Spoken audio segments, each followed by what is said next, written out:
जय हिंद दोस्तों, आप सभी को मेरा प्यार भरा नमस्कार। आप सभी का मेरे YouTube चैनल में स्वागत और अभिनंदन है। राष्ट्रीय स्वयंसेवक संघ के शताब्दी वर्ष में नगर मंडल में पथ संचलन एवं विजयदशमी पर्व को धूमधाम से मनाया गया। राष्ट्रीय स्वयंसेवक संघ द्वारा 100 वर्ष तक देश हित में किए गए कार्यों को बताया और याद किया। आपका अपना दोस्त मैं राम शंकर सिंह। चलिए अब चलते हैं वीडियो की ओर।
विजयादशमी के दिन 1925 विजयादशमी के दिन मोहितेबाड़ा में संघ की शाखा शुरुआत की। और उस समय जब शुरुआत किए उस समय 8-10 लोगों के जो 8-10 लोग जो छोटे छोटे बाल स्वयंसेवक थे उनको एकत्र करके और 4-6 दिन पहले उस मोहितेबाड़ा को साफ करके वहां पर पहली शाखा लगी। और उस 8-10 बालक नागपुर में थे और वो 8-10 बालक जब तरुण हुए तो उनके मन में तो राष्ट्रभाव की चेतना डॉक्टर साहब केशव बलिराम हेडगेवार जी ने भर दिया था।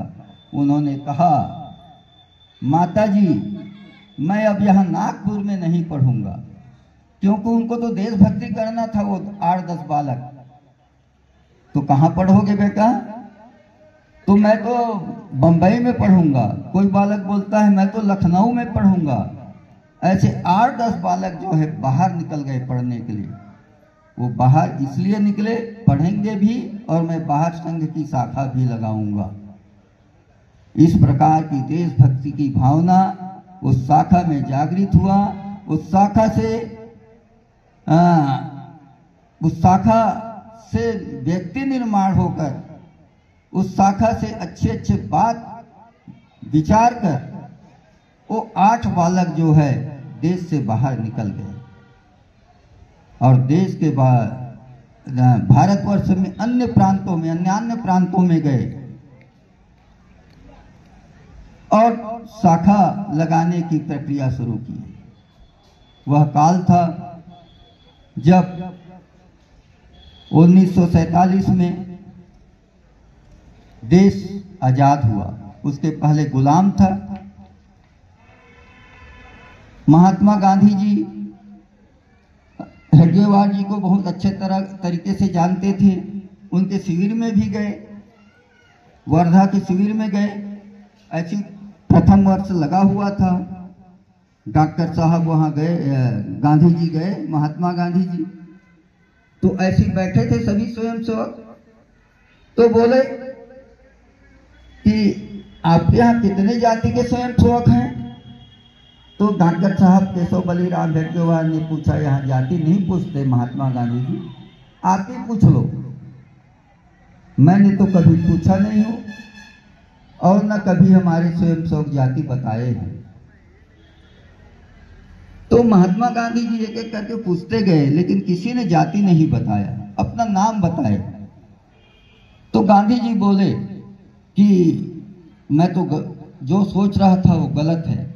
आज मैं यह जो सोच रहा था वो आज सही निकला कि शाखा में जो लोग जाते हैं वो देशभक्त होते हैं और सबको एक भाई के नाते से जानते हैं, चाहे वो कोई भी जाति का हो, उसमें कोई भेदभाव नहीं।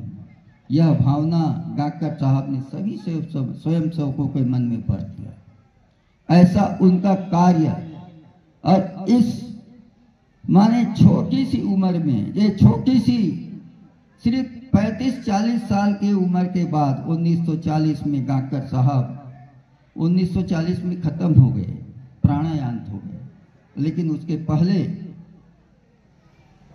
जब इलाज करवाया डॉक्टर साहब का तो बोले कि डॉक्टर साहब के शरीर में तो खून नहीं है, पानी ही पानी है। उनको हिदायत दिया गया कि डॉक्टर साहब अब आप बाहर प्रवास मत करो। तो हंसने लगे डॉक्टर साहब, मैं क्या करूंगा यहाँ बैठ के। उसके बाद भी वो 10 वर्ष प्रवास किए और जीवित रहे। एक दाना उनके शरीर में खून नहीं था, उसके बाद भी प्रवास किए और 1940 में उनका देहांत हो गया।